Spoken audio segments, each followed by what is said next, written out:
All right, hey everybody, back for another episode. I think this is episode 14 with my buddy Ryan. We're gonna kind of do a quick little intro. Just tell me who you are. I know who the fuck you are, but tell the crowd who you are and give yourself a little background as to what you've done. How you know me, and just go that route. Okay. Before I do that, let's get this out of the way. Cheers. Cheers. Good to see you, buddy. Before I do that, I'm gonna definitely do a quick little shout out to Garrison Brothers. Again, we had it the other day. I had it the other day with Lewis, and so we're just gonna continue it on right now. So that's fantastic. It is, huh? Good. Yeah. Doesn't need anything. Yeah, go ahead. So my name is Ryan. Quick intro, huh? I met this motherfucker in 2010. Damn. I got stationed. I was stationed at Aviano Air Base in Italy. And my wife at the time and I got orders to Dyess Air Force Base. Kind of normal thing. You get stationed somewhere, you get involved, you kind of get settled into the shop, you kind of meet the people who are, part of the social group that you're going to be in when you're at a shop. Because there's usually a few distinct ones. So I met you, I think the first time I actually met you was at Dirty's house, because I was on day shift for a long time, and you were on swing. I was on swings, yeah. And that's the night that Dirty passed out in the fucking bush. At his own party. I think it was his birthday party. But yeah, no, that's the first time I met you, and it was, I don't know, I've actually said this about you before. It's like, I think you and I met at a good time, because you and I met at a time where we both had to keep our shit together. And I feel like if you and I would have met in Korea, or in a place where there's no real limitations, it might have went sideways. And I think everybody knows that I fucked up in Korea, so this would have been even worse. I know, because we've had a lot of good conversations and parties and things that we did. With that Dirty thing, it definitely was. Those were some fucking phenomenal times. So Dirty, if you see this, yeah. Motherfucker, and he lives here, man. I still have. I need to make time to go to see him and Danielle. But anyway, I digress. And so that's where I met you, man. And like it is with most military friends, you kind of keep in touch a little bit here and there. But anytime there's an opportunity to get together, you're in the same city. So it's been good to catch up with you these past couple of years, man. It's been good. Yeah, we did a dinner, and I think next time I'm in town, I'm gonna try to come into town, within the next month to 2 months. And I told K.O. Singler, I don't know if you remember Singler, but I just had a conversation with him, and we're going to end up doing an all call to individuals that are in the local vicinity, and just having a big old party somewhere, rent out a room at a brewery, and just fucking a whole bunch of military dudes just fucking doing stupid shit, like we normally fucking do. It does happen. But kind of going about this, and I don't think I've ever shared this, part of my why as well, because this is a podcast about why we do the things that we did and what it leads to. A couple years ago, I finished my second master's, and during one of those classes, it was a marketing class, and I had to market myself. And part of that marketing part was, create a brand for yourself, brand yourself, do what the things you need to do to get them out there. And my professor said that I should do a podcast because I had the voice for it. So I tried it. Mm-hmm. Every grade that I got was 100%. Nice. Because he liked it. He loved it. I think he even subscribed to it. What's his name? I don't remember his name. Are you going to call me out like that? God damn it. But he definitely, kind of steered me on the path. And it's kind of my why, because he said, you have the voice for it. You have the charisma. Most people shy away in front of a camera or in front of people, and I don't. I love it. It's not that I want the fame or fortune or anything. I mean, I'm not even making any money off this shit. It's just the fact that that part of it led to my why as to why I'm doing this and why I want to do this, so we can all share a story. Yeah. So we all have our individual whys and why we did it. And this is going to lead into your question, what the fuck was your why? Why did you do it? Why did you join the military? Why did you get out? Why? Just in general. Yeah. Well, I grew up in St. Louis, Missouri, and the hood. No, actually, I grew up in the suburbs. It wasn't until I moved back that I lived in the Okay, But, okay. like, I have to say, like, legitimately one time, I woke up at 2 o'clock in the morning and a car had randomly burned to the fucking ground right outside of my house. Randomly. It was, that's shit like that happens in the hood, man. But from St. Louis, Missouri, and honestly, dude, like, school, for me, like, in high school, I always got good grades through, like, elementary and middle school. But in high school, looking back on it, I think what it is I'm not the type that does well sitting. You know, it's not necessarily like learning. It's the whole sitting, being still, and not being action driven. Yeah. I'm an action driven person. So I did terrible in school. I think I graduated with like a 2.0, bro. But it's crazy. And so, long story short, you know, I tried to go to community college, and I was like, I don't know why I'm doing this. It's because that's what other people think I should be doing. And then I got a job working as an auto mechanic.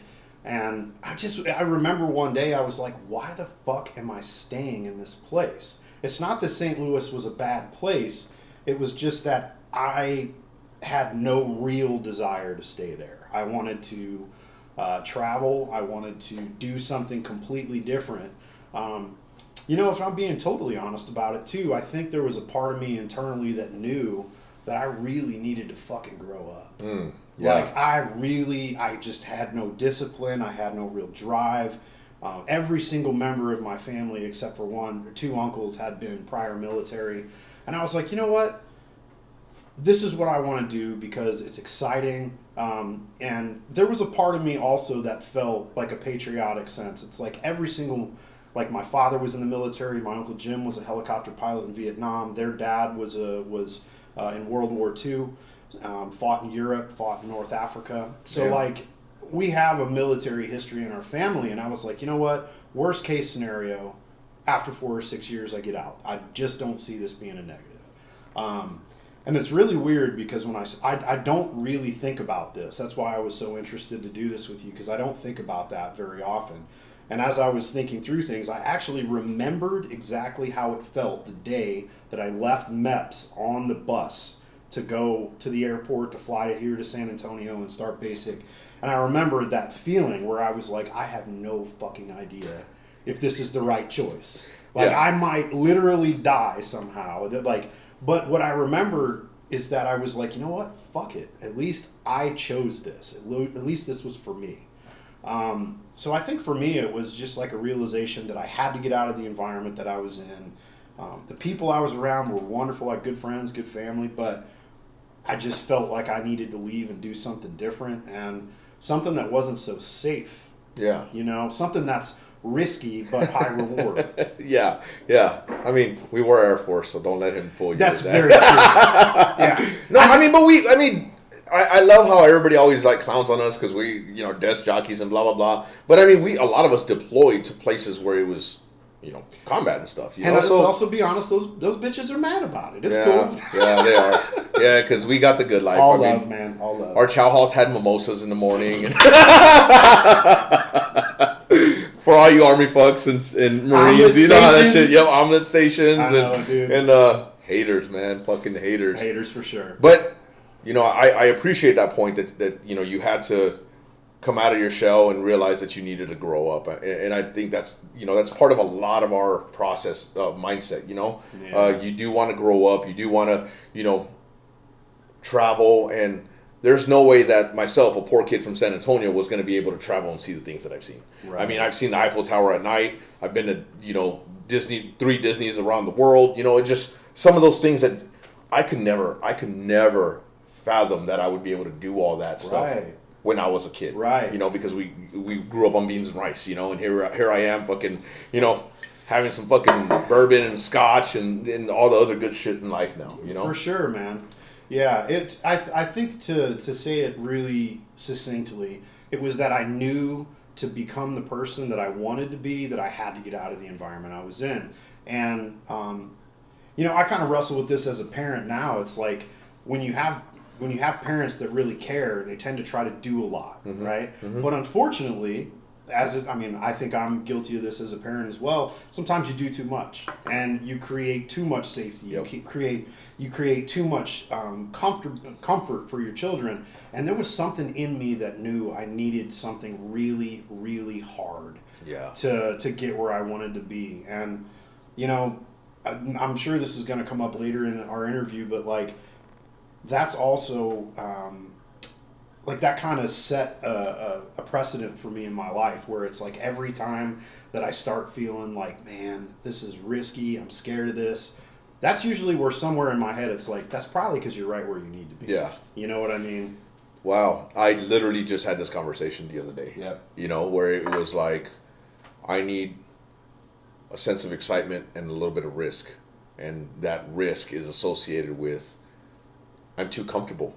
I'm absolutely too comfortable, and it's time to fucking, break out of the show a little bit. Yeah. Kind of hence the reason why I'm doing this shit, because it isn't my comfort zone, but I mean, I can get up and do this and feel a certain way about it, Yeah. And it gives that extra little feeling that you have. Absolutely.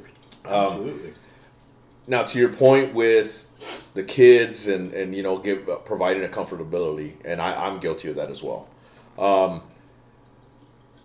But right now, though we joined in a different time, in a different era, in a different generation. I mean, this is a generational thing. I don't know that I want my kids in the military right now. There's a lot of uncertainties, but then with every generation, there's going to be uncertainties. You're going to have constant uncertainties. For sure. But I've talked to individuals that are in or that were just retired, and they said that it's changed a lot since we came in. But then whenever I came in, I remember hearing the same thing from the old fucks. Like, this just changed so much since you guys started. And it's just like, it's and I've said it before, the ever evolving, constant change. You're gonna have that change, and it's just a whole different environment. It is. I'm pretty lucky in that front. Actually, it is kind of sad. Jackson used to speak sometimes about maybe joining the military. And word for word, he said this countless times. He's like, I'll never join the military because they take their mommies away from their kids. He's still mad about making his mom move to Colorado. Like, he's still mad about it. So even though I breaks my heart that he went through that pain, it's also like, well, I guess I don't have to worry about that. I mean, don't get me wrong, I really want my kids to join. But, I mean, they have decisions to make. My oldest doesn't want anything to do with the military. Yeah. My 21-year-old, he doesn't seem like he's interested. And then the little ones, 14 and 12, they're kids. Yeah. You don't exactly know what they want. And so neither do they. And at some point my son has mentioned it, and then he's like, nah, I want to do something else. My daughter's mentioned it, and she's like, nah, I don't know if I want to do this. Hey, it's if it's for you, it's for you. It's not. I mean, that's right. One of my previous podcasts, I talked about how part of my why, my ever evolving why, was I did 20 years, 4 for myself and 4 for each one of my kids, so that way they didn't have to do it. I carried the burden of my family for them. That. And that's what I did for them. But kind of moving a little forward, you told me why you joined, but why did you stay in? Like, because you could have done 4 and out. You ended up doing what, 10, 12? I did 9 years and a few months. So I joined up for a 6-year enlistment. So I was committed to 6. Okay. I made staff sergeant or E5 within that time frame. And so, to be honest with you, I kind of, I re-enlisted in Aviano. And it was like on a very positive upswing. I had some really, really good leadership over there that groomed me for leadership. And, one thing to kind of look back on it as well, one thing I've learned about myself up until now is that I have a really strong aptitude and talent for learning anything mechanical, technological. And so it was pretty easy for me to feel like I got really decent. It's not, there's always going to be people better than you, but I always appreciated the craftsman aspect of what I did or what we did in the Air Force. So it was something I thought I liked, but,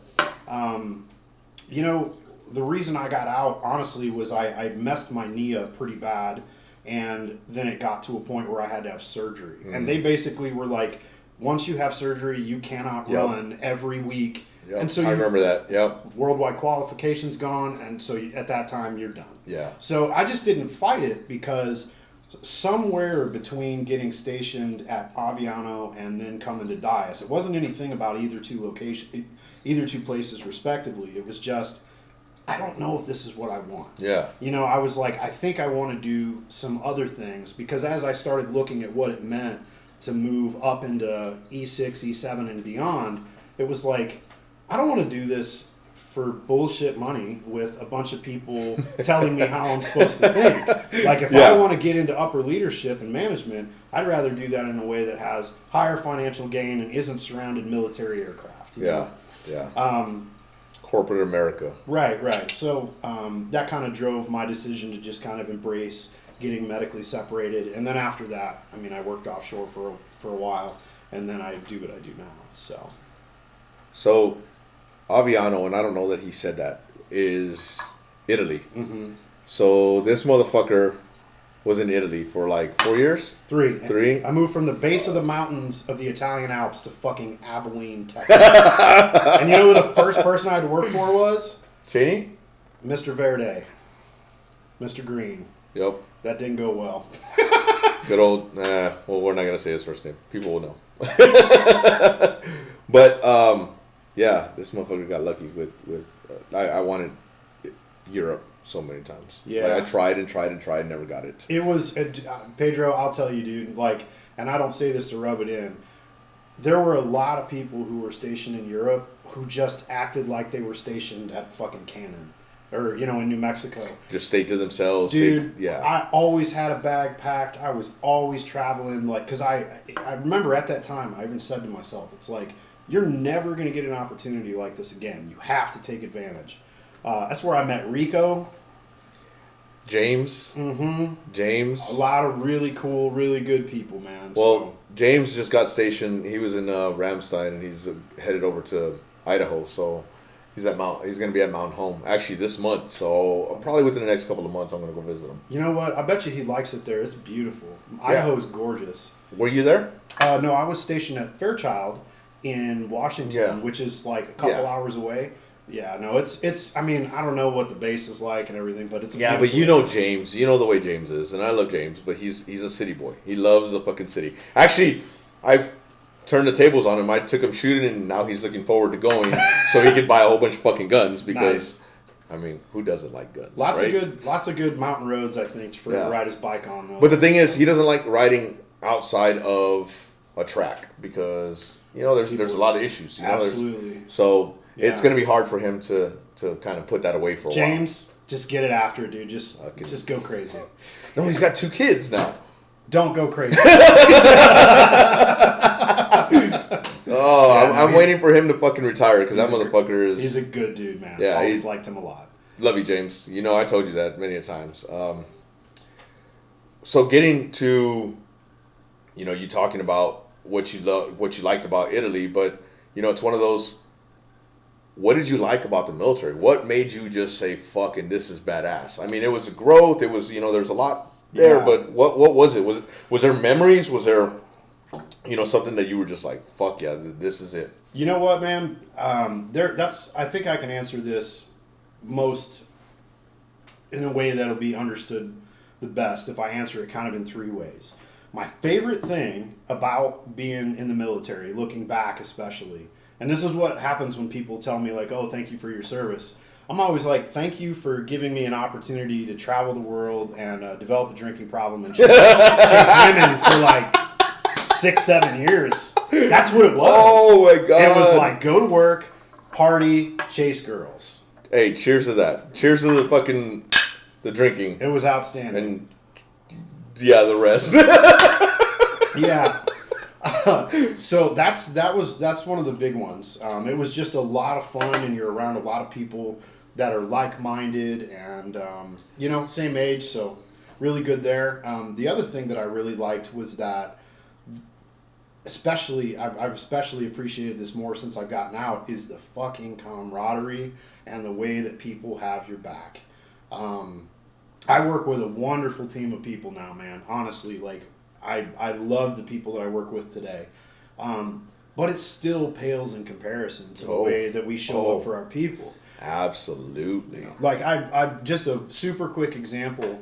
I had a troop in Texas. We'll leave names out and all that stuff, but I got a call from this dude at like 2:30 in the morning, and the cops were at his place, and he had some shit going on with his wife. Never really asked, but he was a solid troop. I'll tell you who it was after this.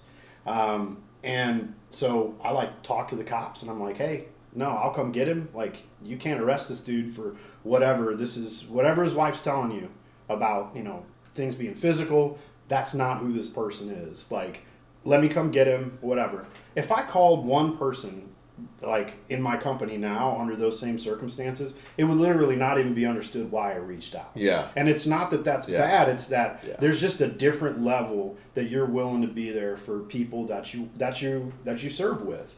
And that's what I miss. It's like the true, I got you. You know? And that's just not there the way it was with the people you serve with. I literally got goosebumps because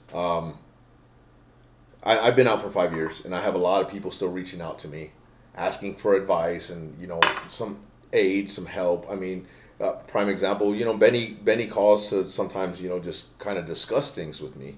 And I've been out 5 years. I don't even know how the fucking Air Force is running right now. You know what I mean? Shout It's out fucking crazy. Master Sergeant Select Benny. I think he just sold on, too. Oh, shit. Yeah, that Congrats, motherfucker. dude. That's awesome.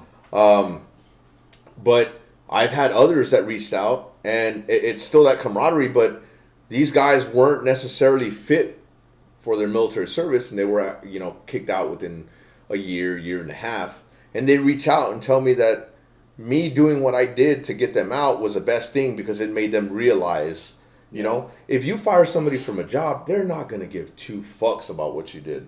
But, it's that rehabilitative purpose that you try to do, and they don't quite adapt to it. And then when they're out, they realize, like, boom, there's that fucking light, and it happens all too often. It does. But to your point, you get people that reach out still to this day, and it's like, holy hell.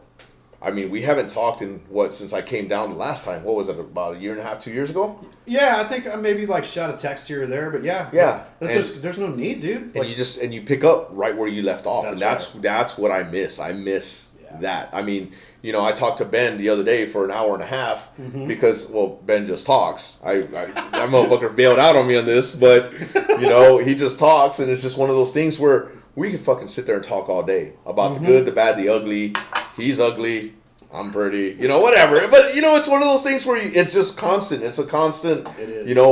Discussion, and that's why next time I'm here, I want to do an all call and see who will show up and just have a whole bunch of military folks fucking sipping on this, doing shit. Shit's gonna get sideways for sure. Oh, that's what I want. That's what I want. Man, what you said with like just as you were just speaking about like people who said that they, kind of contacted you after you helped, had to probably guide them out of the military. I think that says a lot about that person's character because I think a lot of people today focus on, if you say something that's critical of them, they focus on the pain that it creates in themselves. But a lot of people fail to take that next step. It's like, well, wait a minute. Why does it even hurt? Because if it's not true, then why would it bother me? And it's about self-accountability. So I think that speaks volumes about those people. Yeah. And I think that is really, I don't know, to go a little bit deep with it, that's like true good masculine energy. It's like, hey man, I'm not saying you're a piece of shit. I know you're a good person, but you are fucking up right now. Yep. You leave me no choice. Yep. That is actually really, really productive if you allow it to be. Yeah. That's self-reflection, and I'm glad that some of these individuals have continued on with their lives and are having good lives in general, because of that. And I applaud them and shout out to some of those guys that reached out to me, and you know who you are if you watch this, So but that's good. You know, it's just good, wholesome. Hey, we take care of each other, even when you were kind of a piece of shit in the military. You know, but you're not. You know, you just could not adapt. Like, I mean, some people are pieces of shit, and some people just couldn't adapt. They couldn't wake up because they're used to the lifestyle of, you know, whatever the fuck they had, and it just. There's one person who's coming to my mind, and I want to. After this, I want to find out if you remember their name. All I'm saying is the squadron slogan was tattooed on. Oh yes, okay. I was just having this conversation with fucking Singler the other day. Okay. Like, I literally was just, and then there was that kid that walked into my formation, and he was already late. I know you were there, and he comes in with earrings, and I look at Dirty. I don't know if you were there. Maybe you were on swing shift. Maybe I look at Dirty, and I'm like, that motherfucker's late. Why the fuck does he have 2 earrings in his fucking goddamn ear? Oh my god, dude. And everybody was facing me, and he just came through that side door, that back in dais, and I was like, why the fuck does this motherfucker have earrings in his fucking goddamn ear? Why? Why is he standing in my formation? And Dirty immediately gone.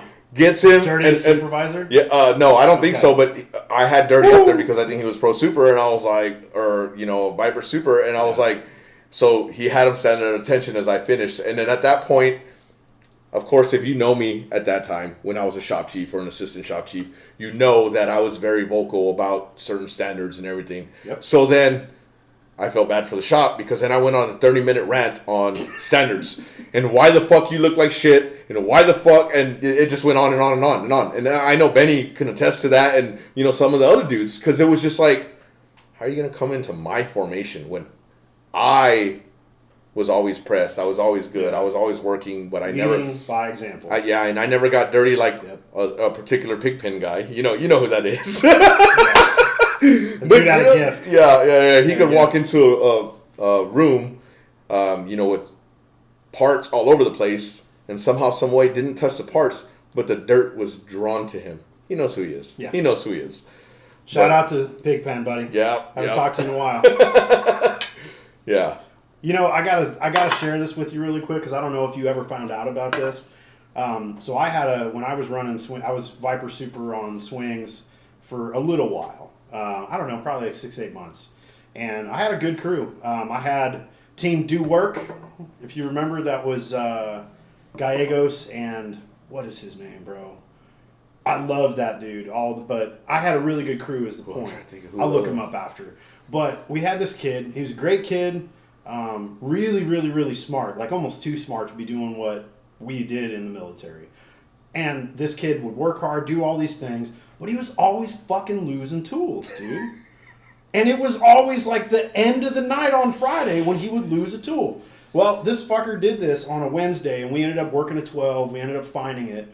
And the next day when we came in on swing shift, I was thinking on the way to the shop, like, how am I going to address this? So I formed everyone on my shift up in front of the bathroom. I propped the bathroom door, and I made that motherfucker go and yell at himself in the mirror. And I told him, I will pay attention to detail and not fuck over my shift by losing tools every week. It never happened again. Wow. And everyone laughed. Like, he knew he was fucking up, but I made him yell at himself in the mirror.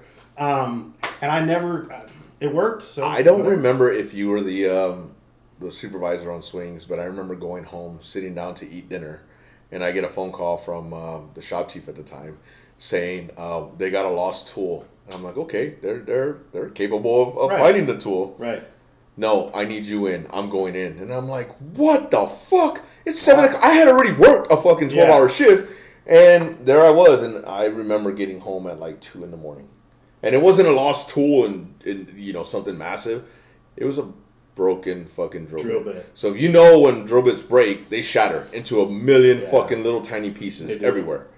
How the fuck were we going to find that shit? That wasn't when I was on swings. So I would remember that because you probably were not too happy. I was never happy. These guys know. I mean, I was happy and I had a lot of fun, but there was a lot of times where we did have some dumbasses. Well, in that position, you can't be soft. It's got to be that way. So, yeah, for sure. I just didn't know if I ever told you that story, man. No, but that's awesome. Like going in there and yelling at yourself. God, I wish I knew that whenever I fucking was in, because I would have used that so many more times. It works so I would well. have set a mirror out just in the shop, just so a motherfucker would go fucking yell at himself for being a dumbass. Yep. Because Benny, that one time that I fucking yelled at you the way I did, I would have thrown your ass right in front of that mirror. You know, and we could have put Gerber around it that says, I'm a fucking dumbass. We couldn't, because we would have gotten in trouble. We just break that bitch out whenever we need it. Doesn't need to leave it out. All right. Anyway. Go get the mirror. Go get the mirror. Now, with the good, do you have any regrets about anything that you did? You know, man, I don't think that I could say that I have any regrets, like anything specific. I think that if I had to say that I had any, like an overall regret, is that I didn't focus on improving myself as much as I should have. I focused more on exceeding expectations and doing more than the minimum was, and trying to grow in a way that would get me it sounds very self-centered and like it was just about getting promoted, but you know what I mean. It's like, if I'm going to be in this thing, I'm going to do it to the best of my ability. And what I didn't realize is that the things that held me back from doing that to the best of my ability, I could have worked on then. Yeah. And probably done better. You know what I mean? So, and the military constantly preaches focusing on self-improvement. So I have no one to blame but myself. It was just me not being honest with where I was internally, especially in like healing childhood type shit that I needed to heal.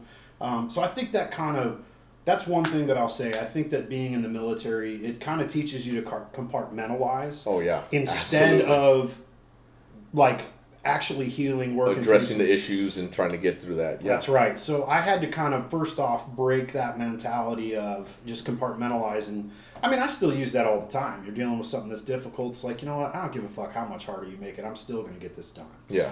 But that's a skill, and it doesn't have to apply to every aspect of your life. So that, I think, is the only regret I could say, is that I just didn't put in the work on myself the way I should have. But you were playing the game to get the promotions, to do the things that you did, and Sure. And in essence, it is a game. Yeah. Anybody who's been in the military knows that it's all a game. You have to play. You have to pick the chips up. You have to do the things that you need to do to get to that next promotion. Because nothing's gonna come easy. But in doing that, you sacrifice a little bit of self-love, a little bit of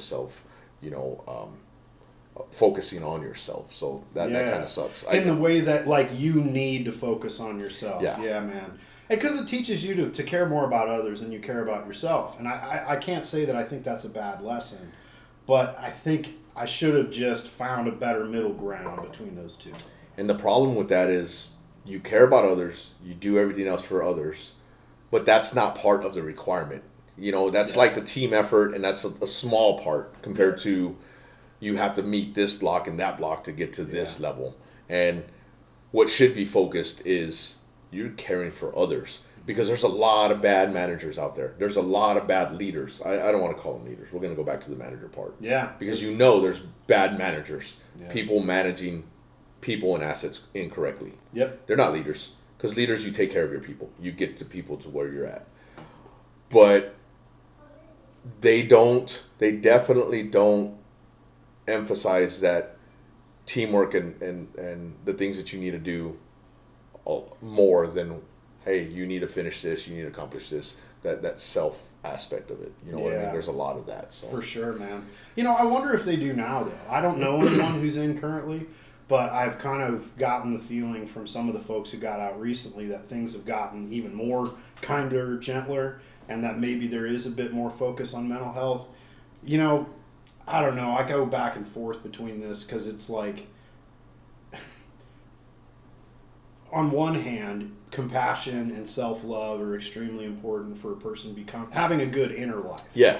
But at the same time, no one ever conquered anything by worrying about self-love and compassion. Yeah. They worried about, I'm going to get this done no matter what the fucking cost. And so they're just two different things, and it's hard for those to coexist, especially in the military environment, I would say. But again, I don't know if I'd say that it was a regret. I think it's just something looking back that I realized I missed an opportunity. You know, and I think that was my next question is what would you change? So I think that's more of a what would you change versus a regret.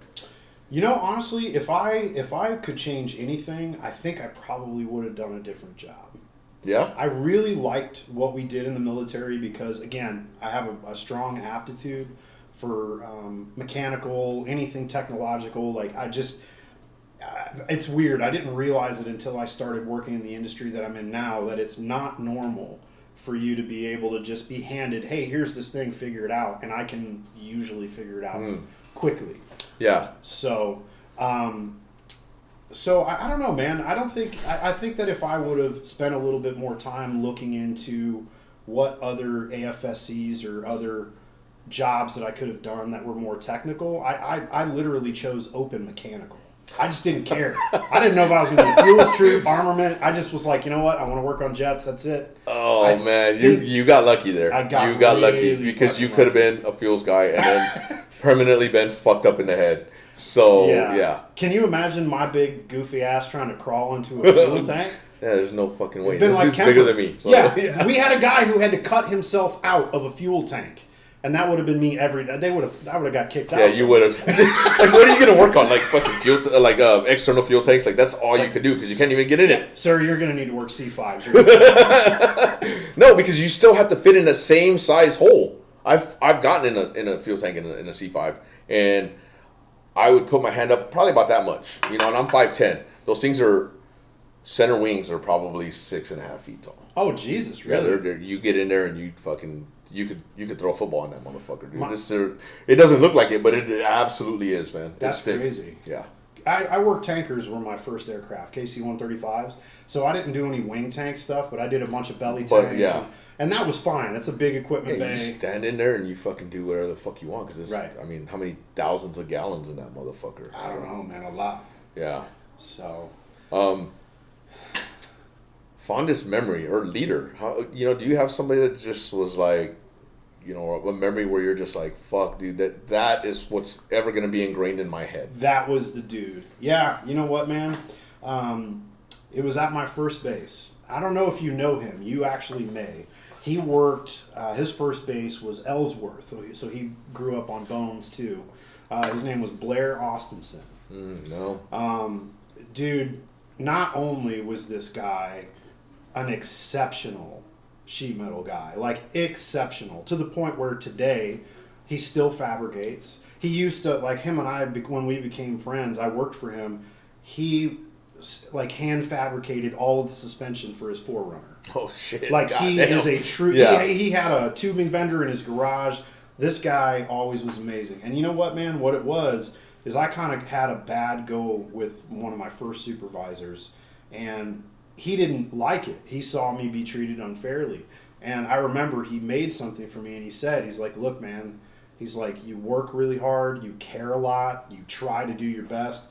He's like, and I was the same way, and somebody tried to put some wind underneath my wings, and I want to do that to you because I see a lot in you. And, I still have that thing that he made for me. It's hanging in my office. I'll never get rid of it. And it's not like him and I became super tight and it was like anything. I mean, we hung out quite a bit. I knew his wife, just wonderful family. But that one single dude, it was also kind of like, hey, go take care of this. And he was never fucking chewing my ass and on me because he knew that I was going to get it done. Yeah. So yeah, shout out to Blair Austinson. Hope you're doing well, buddy. Yeah. Hope you're doing well. You know who his first supervisor was? Buddy fucking Manners. Really? Mm-hmm. Oh shit. Yep. Damn. Yep. Haven't seen Buddy in quite some years. Well, if you shoot an animal, you can probably see him really easy. Yeah, exactly. Yeah, but it's like a 3-year wait for him to get his taxidermy. I'm happy for him. Yeah, I know. He's got it going right now. For sure. We're kind of winding this down. Wanted to ask, to give a little bit of advice to, anybody who's still in or who's recently retired or gotten out. Like, what would you tell them? My thing is, those individuals that are in, get your schooling done. Get your next level done. Mm-hmm. Because when you come out, they're gonna try to get you to do the job that you did in the military. But Mm-hmm. Why settle there? Why Right. the fuck settle? So Right. that's my thing. Is I'm always preaching to these guys that are Shoot still high. in. Yep. Shoot high. Absolutely. Man, if I were to tell anyone, give anyone a piece of advice about when they get out, is number one, start thinking about that. If you have the opportunity, if you're going to retire, start thinking about what you want to do and planning for getting out several years in advance, because the most important, healthiest thing that I did for myself when I got out is I took 4 or 5 months off. Did not go straight into a job, did not do anything like that, because I knew somewhere internally that I needed to shift. Yeah. And so I think, like, just to say, like, if you're getting out, whether you've done 5 years, whether you've done 25 years, the thing that you have to understand is this is an end, not of a person, like not of your personality, but it's an end of an era for you. It's important that when you step into this next phase of your life, that you only bring the parts of your service that are going to serve you moving forward. So a break and a pause is really, really helpful in doing that for yourself. The other thing is that I would say, some folks like yourself, very, very committed to education, and that's something that I've seen a lot of growth in you, like not only just in, like, obviously your degrees and stuff, but as a person, when you go through education, I think it just helps expand your personality and who you are as a person. But I also want to say that you can have that same effect by creating something. And the thing that I have come to learn about a lot of people in the business world today is they're whiny, lazy bitches. And if you come out of the military with a very strong sense of self and a can-do attitude and, some practical skills, whether that using SkillBridge, whether using education, you can run circles around most of the people out here because they're just not willing to work as hard as you are. Yep. And living here in San Antonio, there are tons of veteran-owned businesses. And you know what's funny about them? They all run like a fucking top. They run smooth. There's no problems. So I think that's the thing that a lot of people need to consider when they get out, is just think about starting a business, because though it's scary and though it's challenging, the skills and just the culture of being in the military prepares you more for that than you realize. That's my ultimate goal, is to start a business. And I have, in the past with the Your t-shirts and everything. OnlyFans is a business, right? Yeah, but oh my god. I remember telling somebody in the military when they were an ass kisser, like, dude, your stretch marks on your lips are showing, dude. I don't want that. So my OnlyFans is kind of just temporary. Okay. I don't want to make that a career. I've never seen it, so. Well, it's probably a good thing. Okay, thank God. Talking about that, look at this guy's fucking fingers. This dude's fucking. We have so many inside jokes about that shit. He brought it to OnlyFans. This guy. You know what? You got to find that photo that I think your boy Lewis took of me holding that Topo Chico. Oh my god. You should stitch that bitch in if you can. God damn. Because it looked ridiculous. I looked like Andre the Giant. Yeah. Not a good look. It was just this right here, and his whole hand was just encompassing that whole fucking thing. You know what it is, dude? It's my dad's side of the family. My father has monstrous hands, and when he was a mechanic, he was an aircraft mechanic. His hands, like, to this day, I can still think back of memories of watching my dad holding the steering wheel, and, like, every single part of his hands were, like, veiny and muscular. And so when I joined the military, admittedly, I remember I was like, when I first started working out, I was like, I'm going to get some paws like my dad. And like, I would do all these exercises. And then it was like, can't fucking find gloves that fit. And it's like a 3X. They're always been ridiculous, man. So people always talk shit. But hey, I really appreciate this. This is very, very good. Very good content. And dude, I always have your back. So just know that if you ever need anything, or just to have a drink, talk, and I've talked about this in the past with other stuff that I've talked about.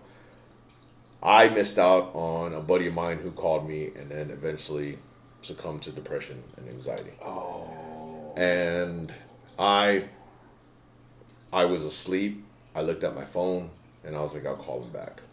And a month later, I had no idea. that happened. That's terrible. So now my phone's open, and if I don't get to you that day, like, I'm gonna get to you, And if you ever need anything, if anybody, and I'm shouting this out to anybody that I know that definitely sees it or don't know, hit me up via email, something. And that's something that I wanted to tell you. Like, I really appreciate you, because I know we don't talk a lot. We don't, but we've had a bond since we met, since we partied, since we, worked together, since I don't think I ever chewed you out, but everybody else that I chewed out. It was just one of those things where... No, you chewed me out a couple times, but it was warranted. Yeah. I was a good troop in the military, but I've always had a fucking mouth on me, dude. I take no issues. He did. Yeah. Until to this day. Until there was a spider, and then he's I don't fuck with. I remember that, dude, when they sent you to the outside rack and there was a Black Widow and you fucking screamed and you were like, fuck this. I ran away. I'm never doing this shit. I sent Martinez out there. And I was like, hey, there's Black Widows in there, but I'm not fucking going. You got to get that shit out of there. Fuck. He's like, you're not going to help me? And I'm like, no. No. There's gloves in there. Go ahead. And I don't care what they would have said. I don't care if our shop chief would have been like, Sergeant Owsley, you need to get out there and do it. I'd be like, dude, call the cops. I'm not fucking going. There was nothing they could have done. I remember that story vividly, and it was just one of those where he was like, fuck that. I'm not touching that shit. Even when that fucking spider's gone, I don't want to touch that shit. Nope, not doing it. And I was like, it's a spider, bro. But I'm the same way with snakes, so fuck, no. Were you there when Sidebottom brought his fucking boa in, and I fucking pulled a knife? He brought his boa in, and I was drilling, and he reached around it, and the fucking thing slithered right in my face. I literally went like this. I was like, and I fucking tried stabbing him. He's like, my arm. I was like, I don't give a fuck about your arm. There's a goddamn snake in your fucking arm. And everybody's laughing, and he's trying to do it again. I was like, dude, you don't think that I'm going to... And I swiped that shit, because I was like, not happening. Fuck you and your fucking snakes. Nope. Yeah, I don't mind snakes. I've caught a bunch. Actually, when we were in Abilene, after I got out, I used to catch rattlesnakes. I don't want to give you the idea that I was like the fucking crocodile hunter. I would get a cedar branch and like poke a forked part of the branch down and then grab them. And then the first time I did it, I'll share this little bit. I was like, I got him, and I felt all accomplished, and I was like, what am I gonna do with them? How the fuck do I put this dude? Because like, what are you gonna do? Nicely say, hey, Mr. Rattle? I literally was just like, bah! Just threw his ass. Not my best moment. Hey, little rattlesnake. He got to fly once in his life. Yeah. Well, good for him. That's good right. for him.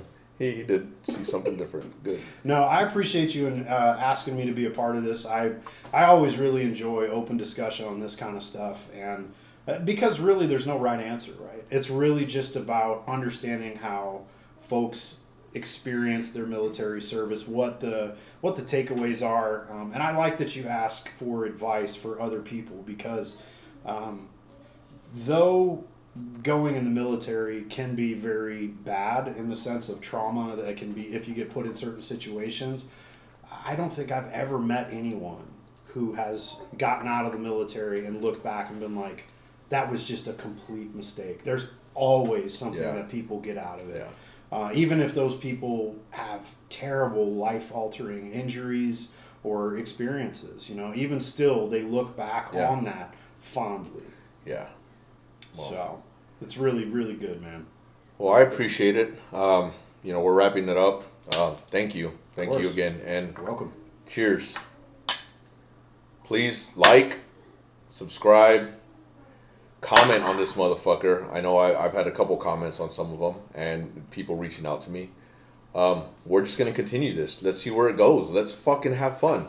I will say that I'm going to get shirts made, so you'll have a shirt coming to you soon. Double XL. Yeah, a little bigger than that. But it's something that I want to do as an appreciation token. Thank you. For all those that want to do it, I'm down. Let me know when and where, and I'll try to make it. If I need to fly, if I need to travel, I'm down. So again, love you guys. Take care. Be safe. Don't do drugs or do drugs. It doesn't matter. Enjoy it. Be happy. Yep. Be happy. All right. Talk to you later.